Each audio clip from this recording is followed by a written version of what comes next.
Left side or right side, you're listening to The Strong Side, and we are now entering the most crazy hour of the Strong Side of the year as we now go into the no-huddle offense.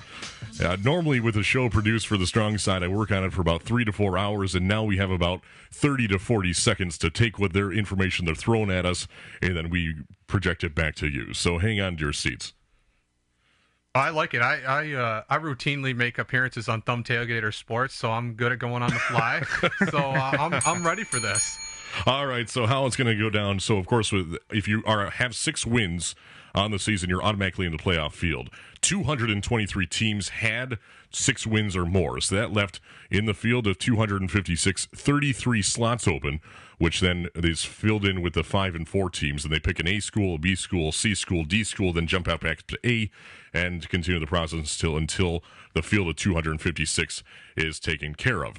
So 33 5 and 4 teams. That's how USA got in. Looks like Sandusky is going to be looking from the outside in just by a hair. I would guess almost less than a point. I haven't looked exactly at how it all goes down. But new this year is the 2 divisions of 8-player football. They've normally been played in Greenville. Now we're going back up to the old Marquette days of the Superior Dome. On November 18th, both divisions of 8-player football will take place, and that would be the same weekend as the state semifinals in 11-player football. And that's why they both have to play on Friday, because in all likelihood there are going to be semifinals, 11-player semifinals in the Superior Dome on Saturday. So you have to play both 8-player state championships on Friday. And it's a great facility, obviously. We got to see it firsthand, call a game there just a couple years Here we back. go. 8-player brackets are up. Not that that's a bad deal. It's a good deal. So let's listen in here. This is the Division I. These are the larger schools in 8-player football. We're listening to Fox Sports Plus of Detroit with the MHSA pairings. Cedarville, both teams 7-2. The Trojans are in the playoffs for a 14th straight year, and they beat the Bulldogs to open the season. Region 2 features undefeated Central Lake hosting Mesick. Central Lake boasts its first unbeaten season since 1966, and one of their 9 wins was against Mesick. Wyoming Tri-Unity Christian looks for a season sweep of Suttons Bay as the 2 teams clash in a rematch of Week 2 that ended in a tight win for the defenders. In Division 1, Region 3, Game 1, Lawrence gets in at 4-5. The Tigers out of the North Central Thumb League will face Mark Long's 9-0 Camden Frontier Redskins. In Region 3, Game 2, the Spartans of Weberville get a rematch with Bellevue. The Broncos won that matchup in the first week of the season 40-6. In Region 4, Game 1, the Wildcats of Mayville get another crack at last year's runner-up Deckerville. The Eagles won their regular season meeting back on September 8th, 42-8. And in Game 2, a good one between 7-2 Kingston and 8-1 Morris. The Kingston Cardinals won the Battle of the Birds with the Orioles in a North Central Thumb League showdown just 3 weeks ago. And now in Division 2 of the 8-player playoff, Region 1, a pair of 7-2 teams meet in Rapid River with the Rockets trying to snap a 2-game losing streak hosting Engadine. The Eagles have won 3 in a row coming into the postseason. Powers North Central will bust to Crystal Falls Forest Park. The Jets lost a shootout in Week 2 to the Trojans in a 66-58 final. Region 2 has Atlanta trying to upset Pickford. The Panthers were unbeaten this year, and Onekama hosts Bel Air. The Eagles are 5-4, but come into the playoffs on a 4-game winning streak. In Division 2, Region 3, Game 1, the 5-4 Pirates of Peck open up with a rematch against Kindy North Huron. The Warriors shut out the Pirates on October 6th by a final of 22-0. And in Game 2, the Bay City All Saints Cougars will face the 7-2 Marion Eagles out of the West Michigan D-League. On to Region 4, Game 1. It'll be the North Adams Jerome Rams traveling to Portland to take on the St. Patrick Shamrocks. And in Game 2, David Downing's Fighting Tigers of Battle Creek St. Philip will have to rise up to take on the Phoenix of Flint International Academy, who finished 7-2 under Shane Talmadge during the regular season. I don't know how many people have had the opportunity to watch the 8-player type of style, but we do know this. It does bring an awful lot of scoring, Rob. Why is that? Well, people think that All right, we're going to save you from Rob Rubrick there. Thank you. So, snooze to you, 100% accurate on the both divisions of 8-player football. So, let's start out with the bigger division, Division 1. The ones that are applicable to us in the thumb here, Region 3 and 4. Region 4 has Deckerville against Mayville. That's the 1 versus 4 seed. And then Morris against Kingston. Kingston will be traveling to Morris for that one. Mayville at Deckerville. It's going to be this Friday. Yeah, it's a region of rematches. The Kingston-Morris rematch, you may remember, Kingston is the reason Deckerville's at home. Kingston upset Morris, and now they get a chance to go back and do it again. Kingston nearly upset Deckerville. This is a great region, and you can't count out Mayville either. Mayville is playing its best ball this season at the right time. A great region of 8-player football locally for us. Absolutely, an unpredictable district, and then you still got to like your favorite Deckerville, as they have had the best playoff run on any of these teams, but wouldn't be shocked if anybody upset anybody in that district. And, of course, the winner of Region 4, so Deckerville, Mayville, Morris, and Kingston, go on to take on the winner of Region 3, which has Camden Frontier, the only team on that side of the bracket that has more points than Deckerville, by 1.111. So 0.111 is all the difference between Deckerville and Camden Frontier. If that's the case, Deckerville would have to travel to Camden Frontier. In 8-player football, there's no neutral site for the state semifinal game. Camden Frontier taking on Lawrence, who's part of the NCTL squad. Lawrence, of course, down by Battle Creek. Bellevue at 8-1, taking on Weberville, which is by Lansing. On the other side of things, we're not going to worry about them for the time being. For my own selfish reasons, I would definitely be cheering for Bellevue to win their region, just so we wouldn't have to travel to Camden Frontier, which is nearly in Ohio, for a state semifinal. But if that's the case... You look at the map, you'd think it is Ohio. As we've proven before, we will travel anywhere to cover our local teams, but... pulling for Bellevue for an upset there over Camden Frontier. So snooze2u.com, 100% accurate even on the region numbers of the MHSA pairings for 8-player football. In Division 2, the smaller schools of 16 of the 32 total 8-player squads, we have locally North Huron. I was reading right off the page. North Huron taking on Peck in North Huron. That's in Kindy, Paul. Yes, sir. And then Marion the Librarian taking on Bay City All Saints. That will be in Marion, as the Eagles of Marion are 7-2. Bay City All Saints at 6-3. What I like about this is, and we said this way early in the first hour of the show, is that win over North Huron over Bay City All Saints secured them home field for at least these 2 games. They get Peck at home, a rematch of just a couple of weeks ago where they beat Peck 22-0. And then if Marion or Bay City All Saints were to win, doesn't matter. North Huron, as long as they win, would host them. And I wouldn't close your eyes on that other region. Flint International is playing good ball, too. If they were to upset Portland St. Patrick, North Huron could get a 3rd home game. And it looks like we're going to be releasing the Division 8 football as we listen in back to the MHSA Fox Sports Plus Detroit coverage. Huge week. We even have an official proclamation from the state deeming it so. Signed right there by the governor himself. That's how big this is. That's huge. I love it. This week will include several different games that will be broadcast on the Fox family of networks, including the Michigan-Ohio State game, which will be broadcast at 12 o'clock, November 25th on Fox. Plenty of other events to help celebrate the week as well, so stay tuned. It's sure to be a blast all week long. Yeah, we can't wait. Of course, now we'll take you back to the pairings, though. We told you earlier that if a team won 6 of the 9 games on its schedule, they would automatically qualify for the playoffs, but there are some teams who won 5 games that are still hoping to hear their name called. Let's see if we can get to it, right? Yeah. That's what we're here. We're here to make dreams come true. Actually, the MHSAA isn't really the coaches and players did that. I think we're better producing these things, boys. Let's begin with the Division 8 pairings, shall we?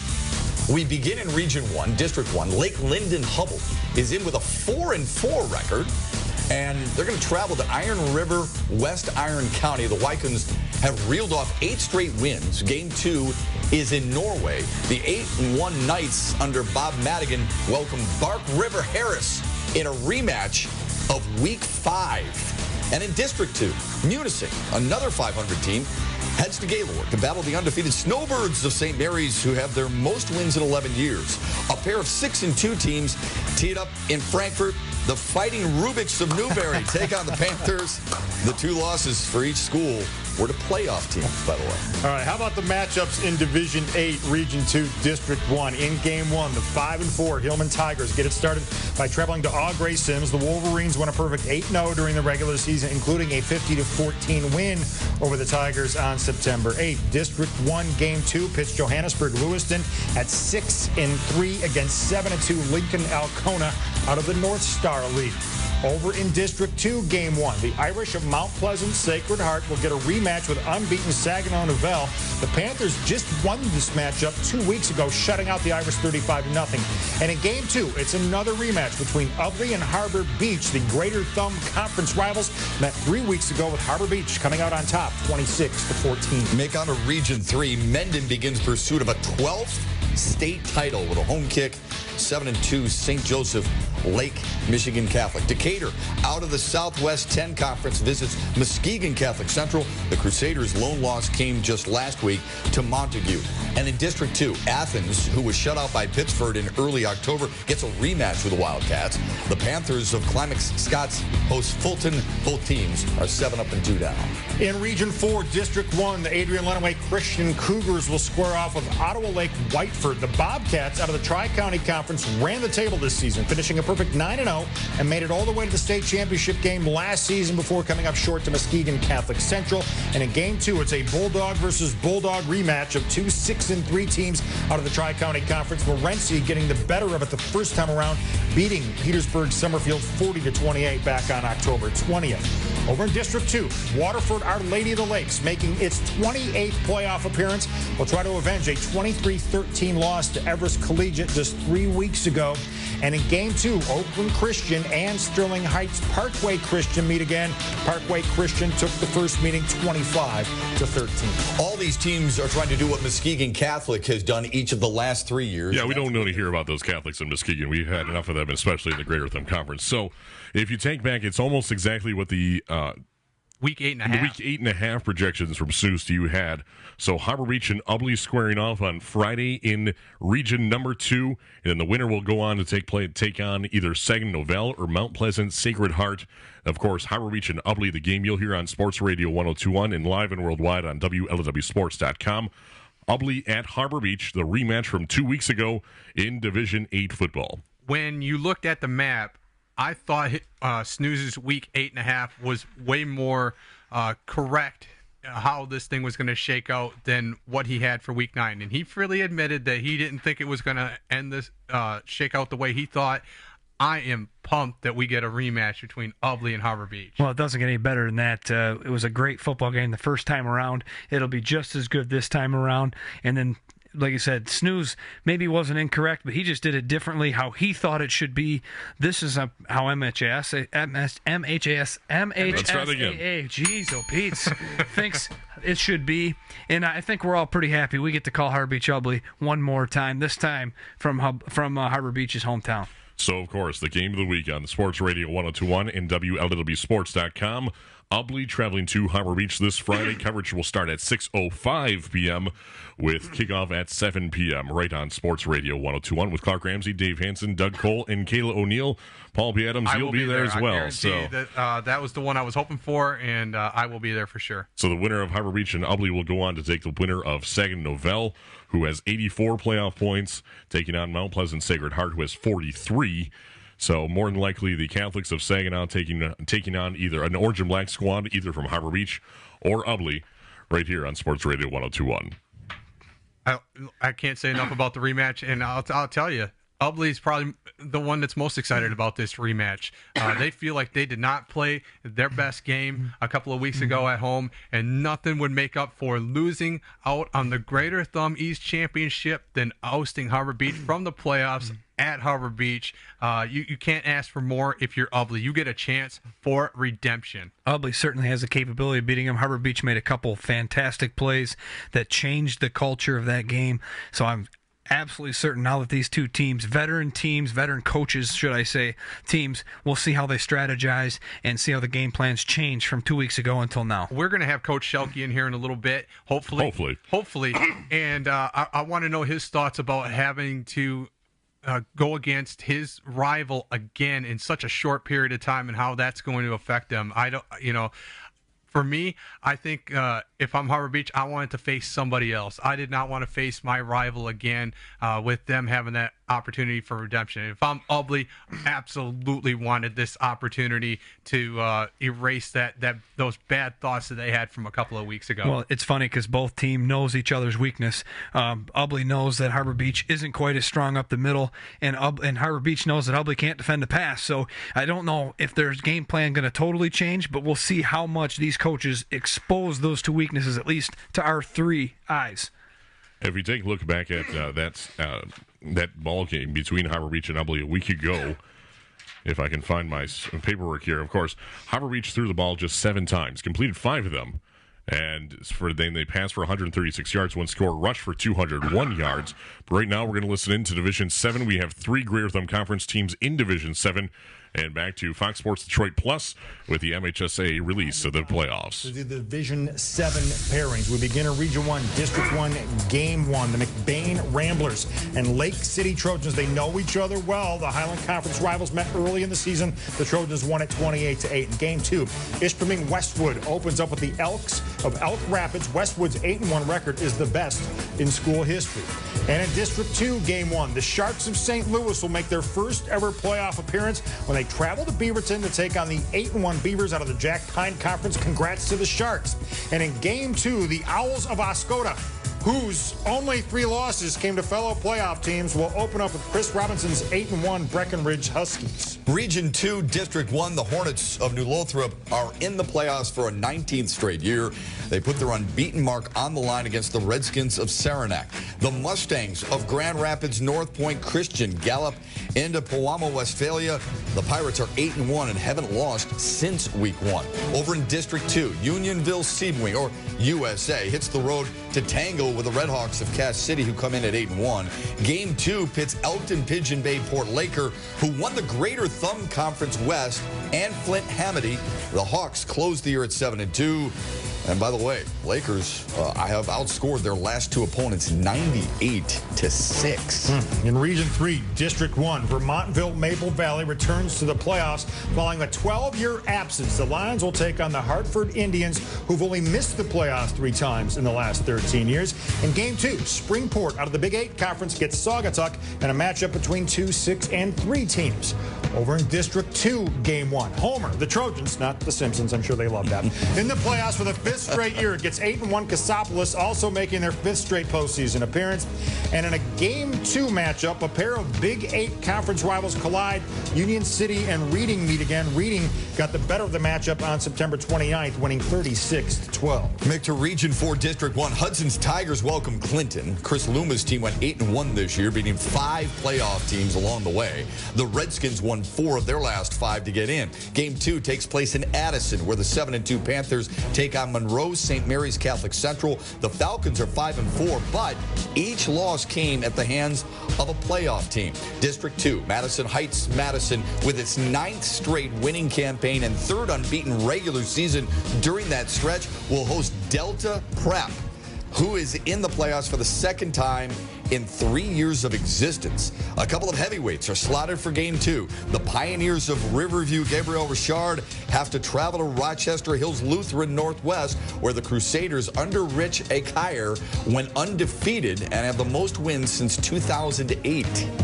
Oklahoma Westphalia, as you may remember, took the division title last season. Rob, are they the favorite to win it all again this season? I don't know if they're the favorite to win it, but you have to consider them. They're playoff tested.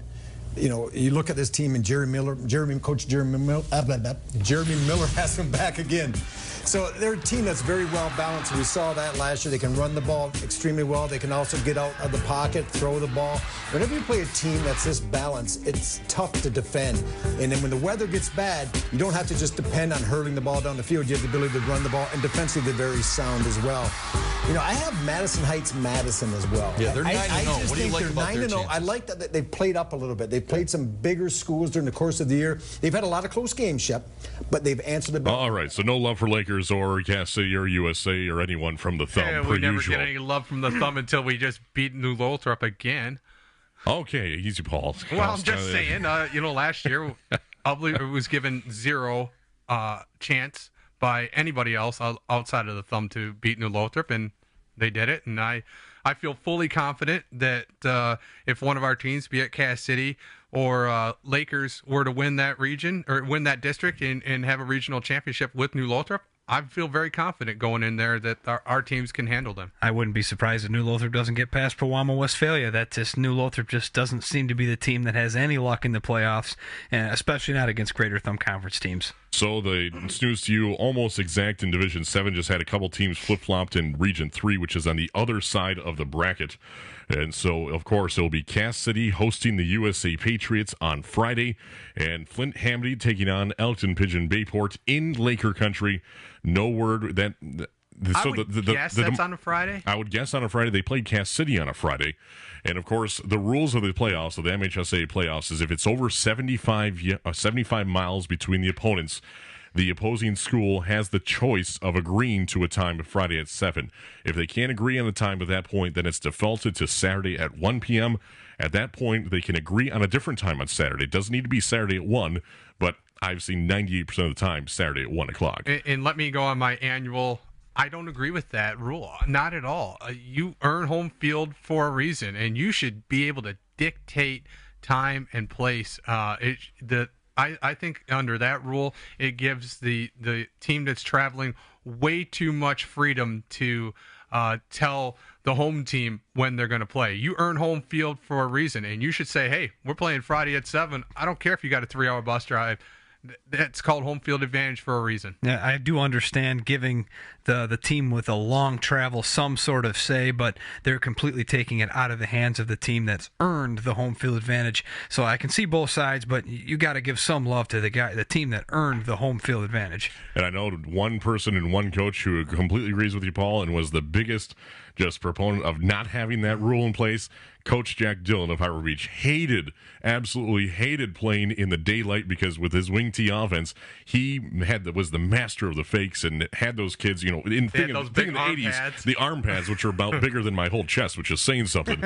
And so when you take the daylight factor into that, there was a whole different ballgame, and Jack Dillon just despised playing at Saturday at 1 o'clock. So, Paul, you're in good company and there. Jack Dillon is smiling right now at my take. I'm happy about that. So there you have it. So Cass City, USA.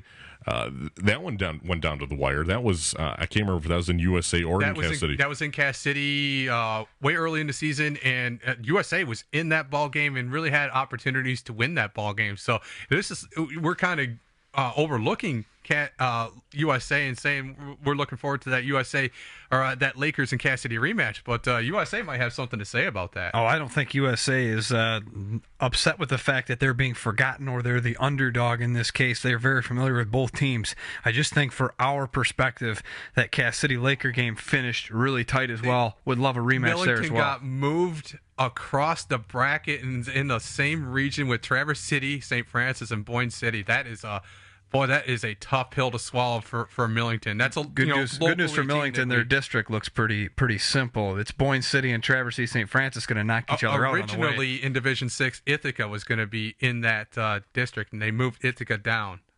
So, of course, that's in Division 6, does not pertain to our Greater Thumb Conference schools. As in Division 7, we have Cass City and USA going against each other in Cass City, and then Elkton Pigeon Bayport hosting Flint Hamady in the first week of the playoffs. In Division 8, we have Harbor Beach hosting the Ubly Bearcats on Friday at 7 p.m., confirmed with Athletic Director Harbor Beach Brian Fuller just a moment ago. Friday at 7 p.m., that game will be in Harbor Beach on Friday, a game you'll hear on Sports Radio 102.1 for the rematch of the Greater Thumb Conference East title just 2 weeks ago. And then the winner of Harbor Beach and Ubly will take on the winner of Saginaw Novell and Mount Pleasant Sacred Heart. Sacred Heart has 43 playoff points. Novell has 84. And for reference, Harbor Beach has 70. Ubly with 58. I tell you what, I want to know how good this Saginaw team is, because we know one of our teams is going to advance and probably play that team. They're not the team of old, but they're still 9-0. They're still a team that's going to be reckoned with, and I'm hoping whatever team, whether it's Ubly or Harbor Beach, whatever team plays well and earns that victory can go into that house and give them and show them a little Greater Thumb Conference football. I have no doubt about it, whether it's Harbor Beach or Ubly, that they can play, and they're going to have to play very well. But I have no doubt that they can go in there and beat Saginaw Novell. But first things first, let's see who going to get that's probably going to play Nouvelle. All right, we're going to regroup ourselves here. It is 7:27 on Sports Radio 102.1. On the strong side, we'll return in about 90 seconds, if not 2 minutes, on the strong side, and we'll have head coach Troy Schelke of the High Reach Pirates stopping by right around 7:45. Stay tuned to the strong side on Sports Radio 102.1, home of the WLEW Sports Network.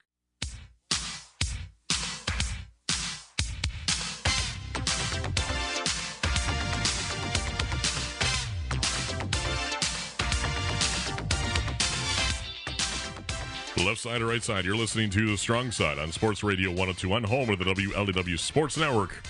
You are listening to Selection Sunday postseason special, which is 2 hours long, and we're 90 minutes in already.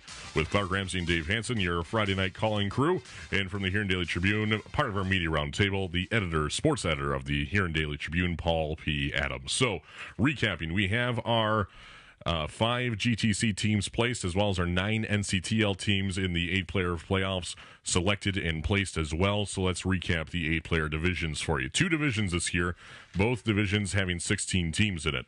So Region 1, everyone has going north.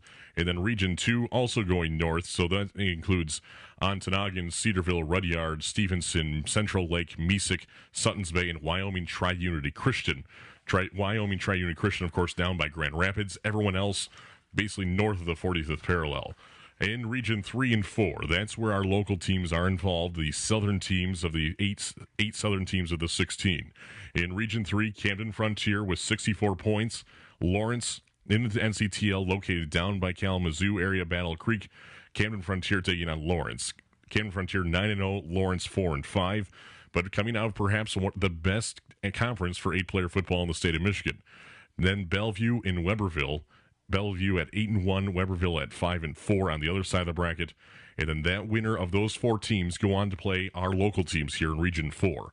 Morris against Kingston. That's Kingston at Morris this Friday or Saturday. Not sure on that time yet. And then Mayville will be playing at Deckerville. I would guess on Friday night because of the proximity of those 2 teams.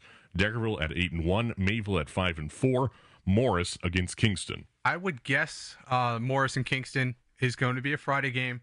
Just a few weeks ago when Kingston went into Morris, that was a Friday game. I don't think there's any reason to think otherwise that they'll play on Friday.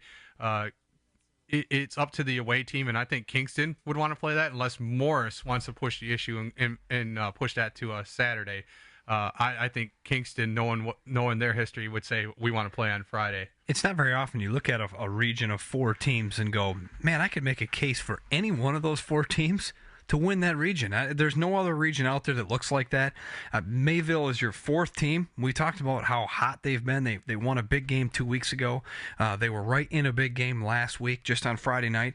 That team maybe is a little bit of a stretch, but Morris beat Deckerville. Deckerville beat Kingston. Kingston beat Morris. It's a full circle of teams that beat each other. Yeah. It's really that triangular effect of which team is going to outlast the other, and it all benefits Deckerville. To me, Mayville's the biggest stretch. Mayville has not had any history of doing anything against Deckerville, and that's probably the worst draw that Mayville could have gotten in that district. But on the other side of the hand, it's the best draw for Deckerville. Long as they handle business, they don't have to go through Morris and Kingston. They only got to go through one of them, and that's going to be a benefit to them. Yeah, no question about it, Dave, because they don't want to have to go through both of them. They were in a battle against Kingston that they survived by a touchdown, and obviously Morris beat them on a last-second touchdown, and nothing would make Deckerville happy to get that opportunity to face Morris again at home and make up for that only loss that they have on the season. True, but if Kingston were to knock off Morris, I think that would make life a lot easier for Deckerville as well, because at this point there are no style points. You got to beat the team that's in front of you, and there's certainly a chance that Kingston can go ahead and beat Morris one more time. It's already happened once. So again, I think this is one of the more fun regions that we'll cover. I don't care if it's 8-player or 11-player. This is going to be a fun region to keep your eye on. So, of course, as a recap, Division 1 8-player football, Kingston at Morris and Mayville at Deckerville. Mayville at Deckerville more likely Friday will confirm on the Kingston and Morris score time of play as well. And then those winners will go on to play Camden Frontier, Lawrence, Bellevue, or Weberville in the state semifinals. If it is Camden Frontier coming into that region, either Deckerville, Mayville, Morris, or Kingston would be on the road, as Camden Frontier has more points than all of them together. Division 2 in 8-player football, the smaller schools of the 32. Granted, this year there have been 64 8-player teams, the most in the history of the modern-day 8-player game. It's stemmed from basically 16 5-6 years ago all the way to 64, the most ever there. So that's when they went to 2 divisions, and because there's such a large enrollment difference in between the schools. So taking a look in Region 3, we have our local teams here, and that is the southern schools. So we have 8 schools basically located north of basically Tawas North is basically the cutoff there. So North Huron is hosting Peck, and Marion is hosting the Bay City All Saints.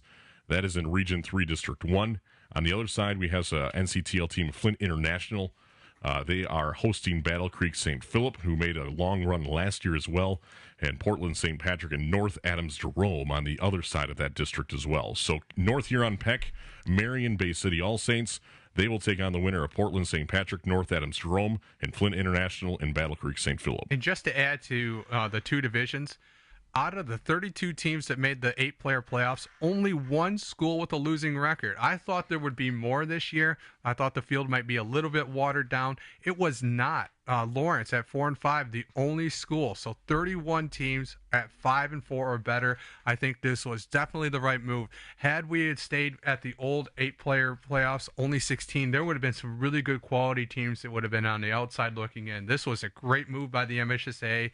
This was in the plans all along. They had to get to the right pool of teams, and they're finally to that number. With that said, I really like North Huron's draw. They could not have gotten a better draw. Keep in mind that Lawrence was 4-5, but they managed to get 30 playoff points out of only 4 wins, which is why they made the playoffs. It goes to show you that strength of schedule can be a good thing. Yes, they were only able to muster 4 wins, but their 5 losses came to good teams that helped them out and get them into the playoffs in the long run. As for North Huron's division, they certainly got a good draw, and that region's going to be fun. They certainly have a good opportunity to win 2 of those games and face what probably would be a Battle Creek St. Philip, Flint International, Portland St. Patrick. Any one of those teams could win that region as well. I really think in that bottom region, Region 4, look out for Flint International. Completely agree. It's the only NCTL Stars division team that went to the smaller division in the 8-player playoffs, and as we've seen, that's a quality Flint International team at 7-2 with the only losses coming to Morris and Deckerville, and that's a team that put up 30+ points on Deckerville's defense. They could score points in bunches, and I think when they start playing some of these smaller enrollment teams after playing such a tough schedule, Flint International is a tough out, and just looking at this side of the bracket, they're my dark horse to come out of there and go play in Marquette. I think our local area teams would be in total agreement with you. They wouldn't be a dark horse in our area because we've got to see them play, but they're going to have to go through Battle Creek St. Philip and Portland St. Patrick, a couple very well-known Division 8 playoff teams. So if they're going to do that, they're going to certainly earn their way to play the winner of the North Huron Bay City All Saints division. So as a recap, 8-player Division 2, North Huron hosting Peck and Bay City All Saints on the road at Marion. On the other side of that bracket, Region 4, Portland St. Patrick hosting North Adams Jerome, and Battle Creek St. Philip going to Flint International in the second division of 8-player football. We will skip Division 8 for the time being, as we will have Troy Schelke in here momentarily in about 5 minutes. He'll be talking about his matchup, his rematch with the Ubley Bearcats. That's the benefit of broadcasting in Harbor Beach. We have a coach in close proximity. That's really the only reason. So for those else listening, we're not showing favorites by any means. It's just we have a good working relationship with Coach Schelke, and we're always interesting to take on a 21-year veteran of Harbor Beach. So we'll move on to Division 7, where we have 3 teams from the Greater Thumb Conference. Region 2, District 2, Cass City hosting USA. Cass City beat USA earlier in the season. Cass City at 8-1. USA, one of those 33 teams, making it in at 5-4. That one came down to the wire. And Lakers hosting Flint Hamady. Lakers at 8-1. Flint Hamady at 7-2. One of those 2 losses for Flint Hamady, Cass City in Week 1. And Cass City handled Flint Hamady. I believe that was a 20-point difference in that game. So no reason to think that that it wouldn't be a similar score for Lakers as long as Lakers keeps doing what they're doing, taking care of the football, not committing the penalties, and just playing great defense and an offense where everybody can score at any time. I think Lakers has a fairly decent first-round matchup. That's a pretty athletic Flint-Hamity team, though. Cass City beat Flint-Hamity in week number 1, 54-30. Absolutely. All roads look to a Cass City Lakers championship district match and New Lothrop against Pewamo, Westphalia. And just putting those names in perspective, and those are two teams the Greater Thumb Conference is very used to seeing. New Lothrop and Pewamo, Westphalia. We've seen them in recent years. New Lothrop, the undefeated team, the team that you almost got to expect to come out of there.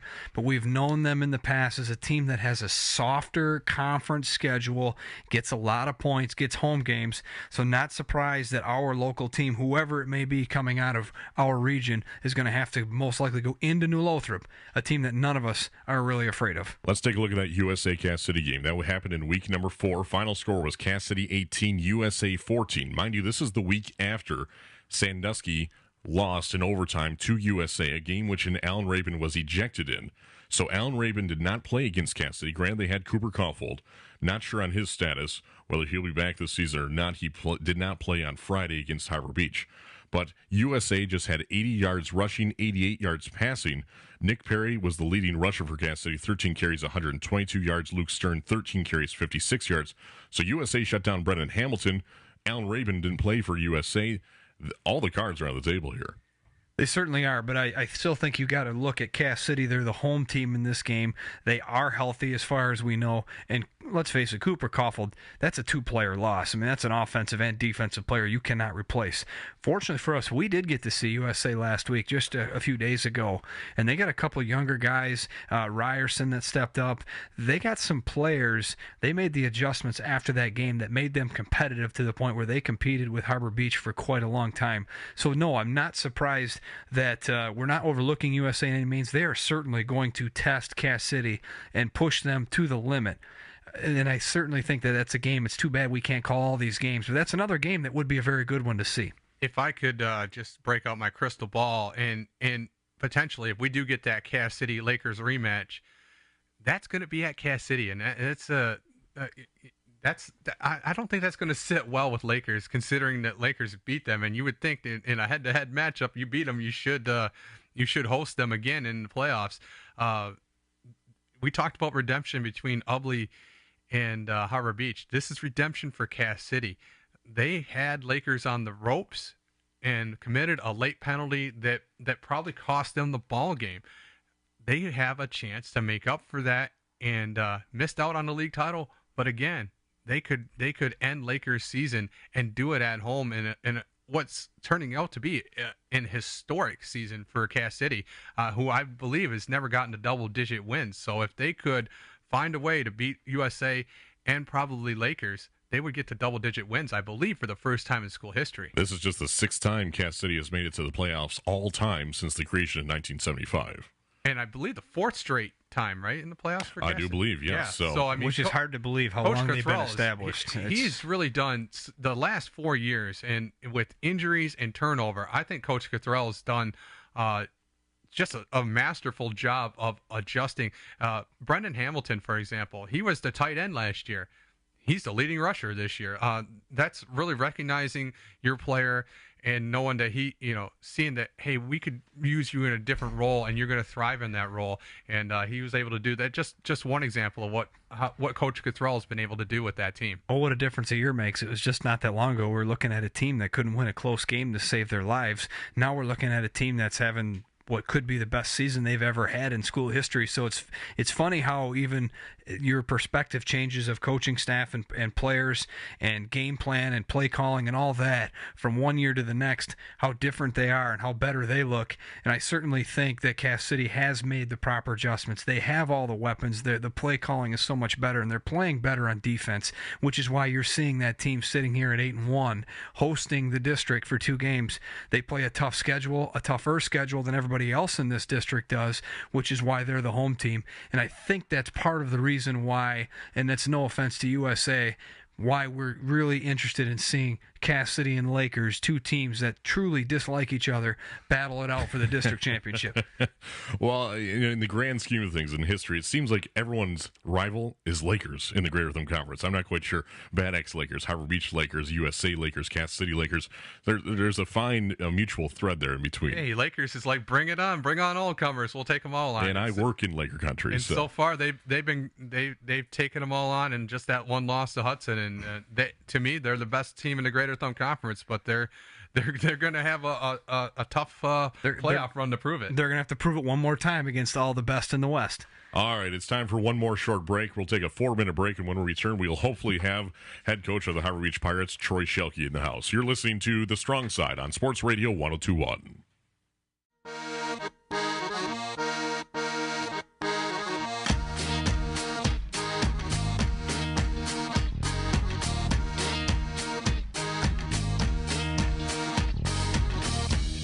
Come with me now. Come with me now. Left side or right side, you're listening to The Strong Side on Sports Radio 102.1 and live and worldwide at WLWSports.com. Clark Ramsey, Dave Hansen from the Huron Daily Tribune, Paul P. Adams. And in studio now with us is the latest team back in the playoffs after a two-year hiatus, Coach Troy Shelke. Welcome back, Troy. Thank you very much. It's great to be in again. So here we are, week number 10, the first time in 3 years. The last time you were in the playoffs, you made it, just to the state semifinals. So here we are, new, fresh kids. The last time you were in the playoffs, let's see, this year's seniors were sophomores. So how much does that come to affect entering now into a new section of the season? Yeah, I think it makes these guys want to have the opportunity. And this group of seniors has not won a tremendous amount. As a matter of fact, when they were in middle school, 7th and 8th grade, they were 0-12 over those 2 years. And they scored 12 points in those 12 games. So the amount of progress that they've made and improvement that they've made has just been tremendous. And they really appreciate this opportunity, appreciate the winning, because it hasn't been easy. Coach, is there any way you could have saw 8-1 season coming off the 4-5 season? What was probably the worst defensive season that Harbor Beach has ever had, and you guys have turned that around so much. Could you, in your wildest dreams, pictured 8-1 Greater Thumb East Championship, hosting a playoff game? What's your thoughts on all that? I was hopeful just because our guys had a good work ethic in the offseason, so I expected big-time improvement. But, I'm the type that I'm wondering where that next win is ever going to come from. So to take it one game at a time and stack a bunch together, that's really been great. And so hopeful, but sure didn't expect it. I look at that defense, Coach, and just see the difference from last year. I mean, Harbor Beach has always, at least in the past handful of years that we've really, I personally been following the team and all our local teams, but that defense went from really below average last year to all of a sudden you're right there back at the top of the Greater Thumb Conference statistically. What is the biggest thing, or a couple things? Is it a game plan scheme? Is there anything that different other than what was different from last year? It's something that we've talked about from day one, going right back to the end of the season last year. And the guys really spent the time in the weight room, so we got physically stronger. And then we've just talked and stressed that we have to get back to being a physical football team, particularly on defense, but also on special teams, also on offense. And so we're a lot more physical, and we feel like we still have improvement that we can make. So hopefully we can have a great week of practice and get better in all phases this week. Again, in the win over USA, Jimmy carries the ball 27 times for 228 yards, I think it was. I think so, yeah, somewhere right around there. That's exactly right. That can't be in the game plan to have Jimmy carry the ball that many times. I mean, it kind of seemed like it happened out of necessity, but can you touch on that? That's not your game plan to have him carry the ball that many times. Yeah, I thought against USA, we got off to that 16-0 start, and I think we maybe thought it was going to be easy or something, and it was not. So, we've had problems with that this year, I would say, being real consistent. So that's one area where I'd like to make some improvements. You get a 16-point lead, we had the ball.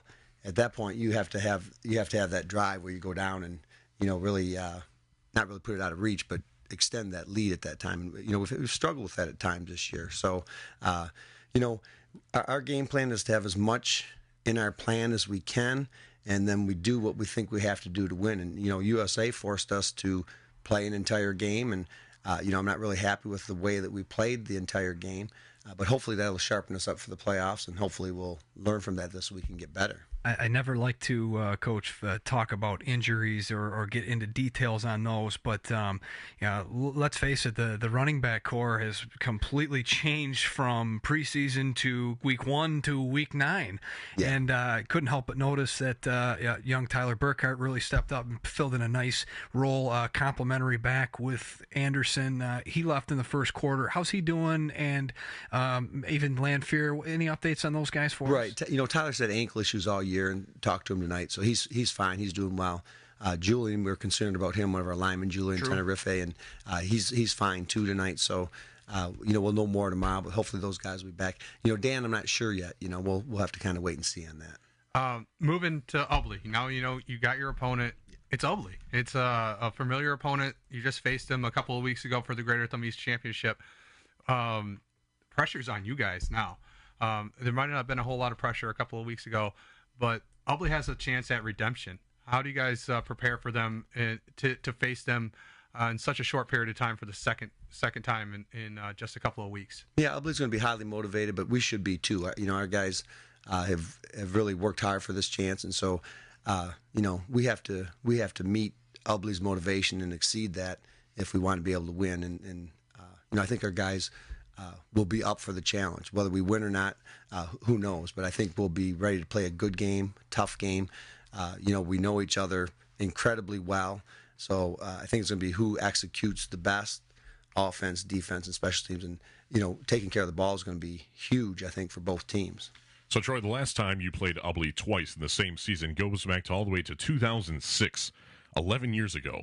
In the 2006 campaign, if I'm reading this right. No, actually 2007 campaign. I apologize for that. 10 years ago, you beat Ubley in the regular season, September 14th, week number 4, 39-12. The second time around was the district championship, and you defeated Ubley 25-20 in a run that took you all the way to the state semifinals. Is there a difference that you see in those teams the first time you play them to the second time? I think it's a real challenge, and it's we like to play different teams if we can. But we have run into the same opponent twice, and obviously Ubley's one of our biggest rivals. So, it's going to be hard to fool them. So I think it's going to come down to execution. Hopefully we still have some tricks up our sleeves. I'm sure they do. But I think it's who's going to execute the best and who's going to want it more consistently throughout the game. So. Makes me nervous having to play him again, but also excited with the opportunity. We got to love it because it's one of our favorite rivalries. It's obviously close to a couple of our hearts. It's one of those deals, game we look forward to, and we're going to be spoiled. We'll get to see it twice this year. But, Coach, I got to talk about one of my favorite changes you added to the offense a few years back, and I love how you guys run the spread offense. I really do. It adds a new dynamic to this area. You're seeing it a little more in different variations, but I really think that has been kind of a go-to for you guys, and you guys really do a good job. And I don't mean that because you throw the ball that much more, but it really spreads out defenses and gives your guys a chance to make moves in open space. It really benefits James, for example, guys with a lot of speed. And then when you come the other way with Cole Anderson, you're more of your physical guy. Can you talk a little bit about that, maybe where it came from? And it's really been a crucial part of the offense since at least 2012. Yeah, we worked on the spread for a couple years, actually. That's kind of our conservative nature, largely because we were facing it. And so it was way back with Chris Mausoff's group and Jay O'Neill and those guys. We finally broke it out against Nouvelle in the playoffs. We were down at halftime by a lot, and we worked on it all year, and we got desperate, and so we broke it out, and it was pretty good. And so I don't remember what that year is, but since then we've kind of 04, 2003, 2003 okay. It would have been, so we've been running at least some elements of it since then. I think, just like you say, it create space for your best athletes. They're talking about 8-man football tonight on the telecast, and 8-man has a lot of open spaces, and so we tried to kind of do the same thing.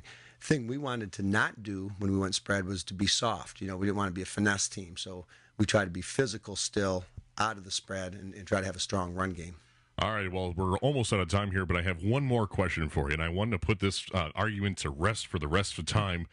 Is it Jimmy or James Schelke? Anything goes. We taught him as a young kid. If your name is James, you're going to get called Jim, Jimmy, whatever, and just accept it. So he accepts it, and he goes with whatever people call it. All right, Jimbo Fisher. I know in the paper, Exactly. we write James, but like when you and I are talking, I usually just call him Jimmy because everybody calls him Jimmy. But in the paper, it's officially James. Yeah, and his mom and I call him other names too sometimes. Of course, this is Troy Shelke, head coach for Harbor Beach, back in the playoffs after a 2-year hiatus. They are facing off, hosting the Ugly Bearcats on Friday at 7 p.m. Coverage on Sports Radio will start at Sports Radio 102.1 at 6:05 p.m. Kickoff at 7 p.m.